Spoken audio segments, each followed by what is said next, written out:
Ya teman-teman, sebelum kita melakukan komunikasi efektif, ada baiknya kita mengetahui terlebih dahulu komunikasi efektif itu seperti apa. Menurut Kamus Besar Bahasa Indonesia, komunikasi efektif adalah komunikasi yang tepat sasaran dan mempunyai tujuan.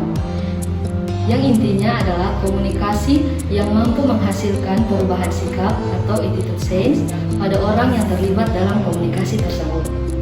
Suatu hari, seorang pasien yang baru berusia 20 tahun diduga mengidap leukemia karena setelah dilakukan pemeriksaan darah, leukosit pasien cukup tinggi hingga mencapai 1 juta mikroliter. Dengan itu, dokter menyarankan untuk melakukan biopsi untuk mengetahui lebih jelasnya lagi. Dokter menyuruh perawat memberitahu hal tersebut melalui keluarga klien terlebih dahulu, karena dokter merasa jika melalui pasien dahulu, mungkin pasien akan merasa stres dan berpengaruh pada kesehatannya.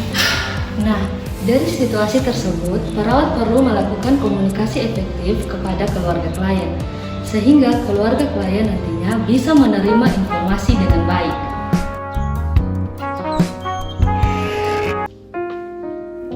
Selamat pagi Bu, perkenalkan saya perawat Anissa. Saya bertugas pada hari ini dari jam 7 pagi sampai jam 2 siang. Apa betul Ibu dengan keluarga Nona Diva di kamar tulip 2? Iya betul, saya ibunya Nars. Baik Bu, tujuan saya memanggil Ibu ke sini untuk memberitahukan tentang hasil pemeriksaan darah kemarin. Sebelumnya, apakah Ibu sudah melihat hasilnya kemarin? Iya Nars, saya sudah melihatnya kemarin pagi. Oke, baik Ibu jika sudah melihatnya. Seperti yang Ibu ketahui dari pemeriksaan darah tersebut, bahwa leukosit atau sel darah merah anak Ibu kemarin cukup tinggi ya. Iya Nars, saya kemarin melihatnya sempat kaget. Kenapa tinggi sekali? Dan langsung dilakukan transfusi darah hari itu juga. Iya Ibu, dilakukan transfusi darah karena leukosit yang tumbuh terus akan membunuh sel darah merah atau HB-nya Bu. Jadi sebelum sel darah merah habis, maka dilakukanlah transfusi darah ini Ibu. Dan kita membiarkanlah terlebih dahulu sel darah putih ini tumbuh terus, dikarenakan untuk menyelamatkan sel darah merahnya ini. Oh seperti itu Nars. Apakah leukosit yang akan tumbuh terus berbahaya bagi kesehatan anak saya? Jadi begini Ibu, sebelum saya menyampaikan hal ini, Ibu tenang ya dan selalu berikhtiar kepada Tuhan terhadap kesembuhan anak Ibu nantinya. Dokter mengatakan bahwa dari hasil pemeriksaan darah kemarin dengan leukosit yang cukup tinggi, anak Ibu dicurigai mengidap leukemia. Hah? Kanker? Ya Bu, saya rasa ini memang cukup berat bagi Ibu untuk mendengarkan hal ini.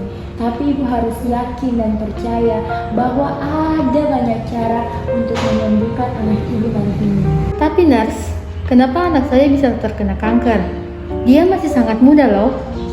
Saya juga merasa bahwa keluarga saya tidak memiliki riwayat kanker. Iya Bu, mungkin dari faktor genetiknya tidak ada Bu, tetapi bisa jadi dari pola makan anak Ibu dan aktivitasnya. Dari faktor genetik mungkin tidak ada Bu, tapi bisa jadi dari faktor pola makan anak Ibu dan kesehariannya. Untuk pola makan anak saya memang kurang dikatakan bergizi. Jarang sekali makan makanan rumahan. Kebanyakan makan makanan fast food dan junk food. Dan makanan yang sedang tren pada saat ini, Nars. Dikarenakan anak saya yang sedang merantau, jadi pola makannya tidak teratur.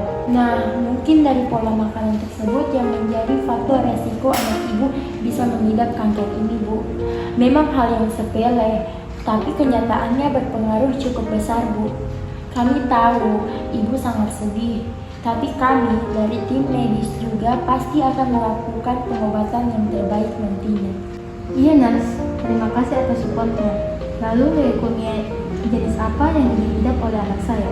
Untuk lebih jelasnya mengetahui jenis kanker yang anak Ibu idap, dokter mengatakan akan melakukan biopsi, sehingga kami meminta persetujuan Ibu dan keluarga untuk melakukan biopsi ini.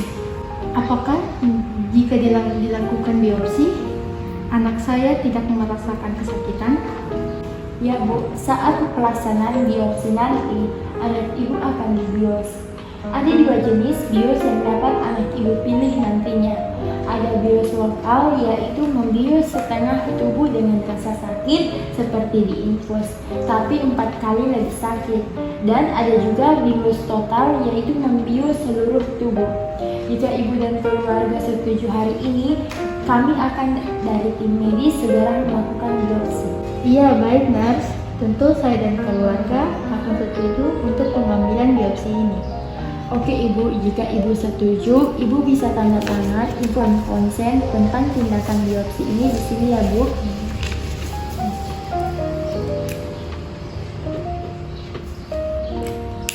Oke bu, apakah ada pertanyaan lagi? Tiada, tidak ada nurse. Oke baik ibu, kami akan melakukan biopsi pada hari ini ya bu. Terima kasih. Sama-sama nurse.